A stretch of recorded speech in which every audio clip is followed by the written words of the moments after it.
निर्विघ्नं कुरु मे देव सर्वकार्येषु सर्वदा। गुरुर्ब्रह्मा गुरुर्विष्णु गुरुर्देवो महेश्वरा। गुरुर्साक्षात् परब्रह्म तस्मै श्री गुरुवे नमः।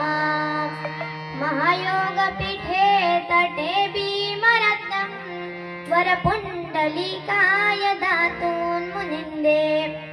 समागततिष्ठं तमानन्दकन्दं परब्रह्मलिङ्गं भजे पाण्डुरङ्गं। पाण्डुरङ्गा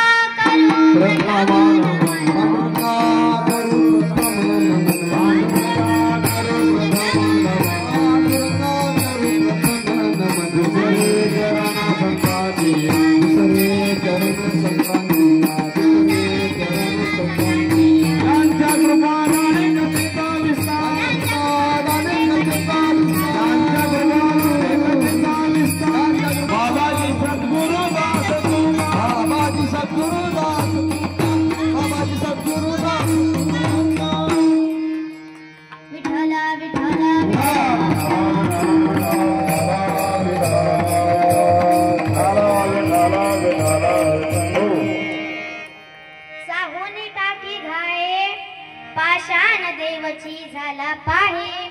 तया आरती दृढ मन करी साधया कारण।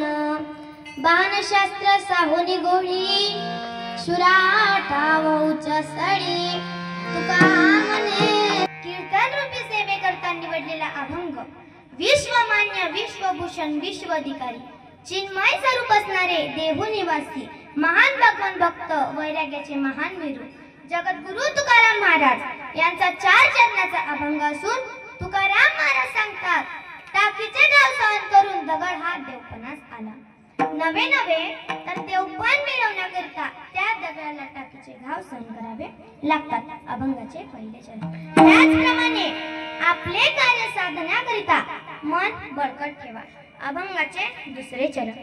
बाणशास्त्राचा घावा उघड्याचा मारा केल्याने शूराला उच्च पद्मे मिळते व प्रसंग वर्षात वीरमरणही प्राप्त होते। अभंगाचे तिसरे चरण। तुकाराम महाराज म्हणतात, सती ही सगमन करताना अग्नीची पर्वा करत नाही, त्याचप्रमाणे साधकाने मोक्षरूप सहन करावे लागतात। अभंगाचे शेवटचे चरण। असा हा अभंगाचा सरळ अर्थ मी तुमच्या पुढे मांडला आहे। आता तुम्ही झोपलात तरी चालेल, पण मी म्हटले म्हणून झोपू नका, कारण तुम्ही झोपलात तर माझे कीर्तन पण ऐकून बायांनो नीट ऐका। बायांची जातच उलटी हो। बोल म्हटलं तिथं बोलणार नाही, सारं आयुष्य गप्पच म्हणून अजून जात गप्पच नाही बरं का। ते म्हणतात ना, भजनाची कशी तुला लाज वाटते, पिक्चरला कशी तू पुढे बसते। विठ्ठला विठ्ठला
यातील प्रत्येकाची अवस्था भिन्न भिन्न स्वरूपाची।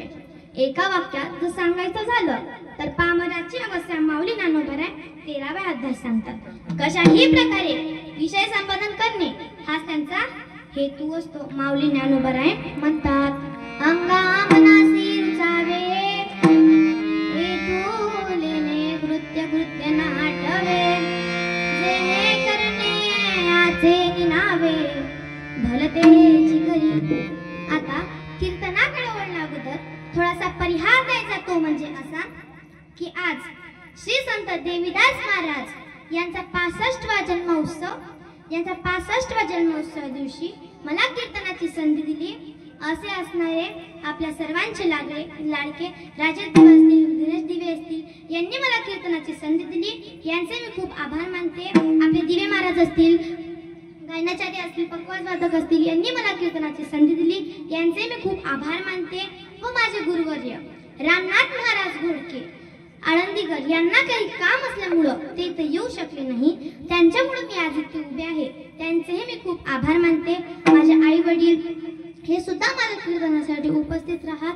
तुम्ही सर्व माझ्या कीर्तनासाठी उपस्थित राहिले, तुमचे मी खूप आभार मानते. कारण की तुम्ही नसतात तर माझं कीर्तन कोण ऐकणार असतं का? मी एकटीच बडबडणार होती का? नाही ना. म्हणून तुम्ही पण माझ्या कीर्तनासाठी उपस्थित राहिले, तुमचेही मनापासून आभार मानते. व कीर्तनाला सुरुवात करते. विठ्ठल विठ्ठल